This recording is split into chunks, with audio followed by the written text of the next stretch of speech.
Com um gigante estrondo, o ídolo tombou por terra. As faixas de cortinas roxas que pendiam sobre o santuário não sobreviveriam ao toque. O santuário também continha prodigiosos chifres de animais selvagens, assustadores mais por si só do que pela sua própria ornamentação. Um diabo foi visto partindo do oratório mais interno, sob a socapa de um animal preto, até desaparecer abruptamente sob o olhar dos transeuntes. Saxogramáticos. Os Bogovi são um panteão bastante peculiar. Não por sofrerem mudanças drásticas ao longo de sua história, coisa que também não é nem um pouco rara na história de outros panteões, mas sim exatamente por abraçarem e até mesmo prosperarem nessas mesmas condições. O panteão é seguido originalmente por vários grupos étnicos, culturais e pátrios diferentes, agrupado dentro do abrangente termo eslavos, o que, como é de se esperar, provoca histórias diferentes dos mesmos personagens e deuses. Essas culturas foram romanizadas e posteriormente cristianizadas, e ao longo desse não menos do que milenarmente extenuante processo, esses mesmos deuses, vez ou outra, aparecem também trocando de papéis, deveres, significados e até mesmo cônjuges. Um panteão com conflitos internos também não é novidade. Mas diferentemente de outros panteões, onde isso é mais uma fraqueza e um problema, para os Bogovi é simplesmente a sua natureza. Virtualmente todo bog tem um rival e oposto, mas para eles está tudo bem. A ideia é justamente essa. Os Bogovi não veem problema nenhum nisso, já que esses mesmos opostos vão se enfrentar com todas as suas forças e vão sair mais fortes do conflito. Por mais ferrenhos rivais que eles sejam, esses opostos vão se unir como se fossem melhores amigos assim que uma ameaça maior ao panteão surgir. Normalmente um de seus titãs. Esses conflitos, por mais vigorosos e intensos que sejam, também não permitem que um dos lados seja um campeão invicto, ou que o lado perdedor seja completamente extinto. Essas mesmas mudanças e confusões acontecem, por exemplo, quando se tenta entender quem é o líder do panteão. O cargo já foi de pelo menos Perun, Svarovit e Svarog. Esse posto sempre passou para mãos mais adequadas assim que cada momento histórico pedia uma liderança diferente. Mesmo assim, a imensa maioria do panteão apontaria para Perun como seu líder e rei na atualidade. E por sua vez, Perun se comporta sim como líder sempre que lhe é requerido, mas sinceramente não vê a hora de passar o posto para seu filho, Yarila. Porque Perun é o rei guerreiro e furioso, temível no manejo e arremesso do seu relampejante machado.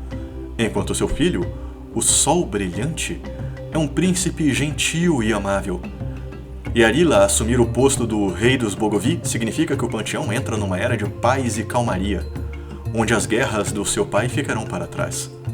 Yarila também possui uma irmã gêmea, Morena, que também vem a ser o seu oposto. Enquanto Yarila é o amável e desejoso sol que traz a vida, Morena é a temida e odiada escuridão que ceifa os vivos.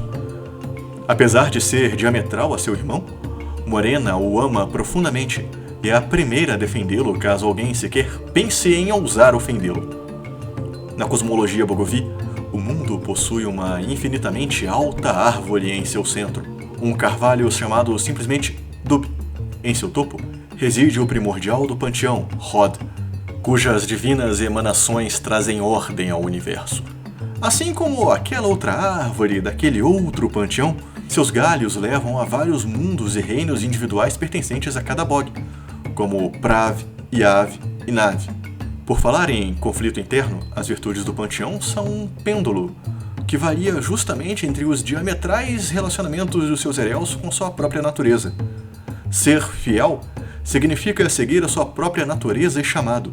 É quando Yarila ilumina os céus e traz vida e alegria por onde passa. Ou quando Perun pune malfeitores com uma avassaladora tempestade.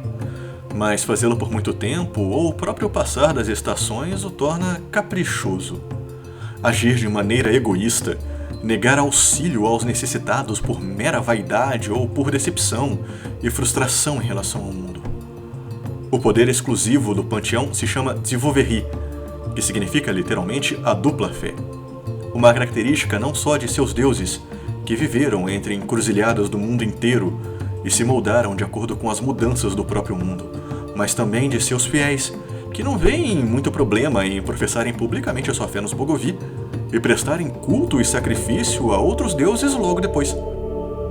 Inatamente, ele permite que heréus dos Bogovi conversem com qualquer ser ou pessoa ou objeto, independente de fronteiras de idioma ou cultura. Muito similarmente ao poder exclusivo dos Kami, porém limitado a seres inanimados orgânicos, como plantas. Os Bogovi não se esquecem jamais que nasceram nas florestas misteriosas e sombrias do leste europeu. Eles são um panteão ao mesmo tempo feroz e impetuoso, mas que também jamais deixou de ser uma só imensa família. Por mais que o tempo, guerras e várias outras catástrofes tenham se abatido sobre eles. Em tempo, cremos que aqui na equipe falamos em nome de todos ao dizer que esperamos um desfecho o mais breve possível à infeliz catástrofe militar que está afetando toda a Ucrânia, um dos principais países eslavos. Os Bogovi já têm problemas suficientes em mãos e não merecem mais esse. Não temos mais o que dizer diante disso. Então, sem mais, ótimas rolagens a todos. Slava Ukraini.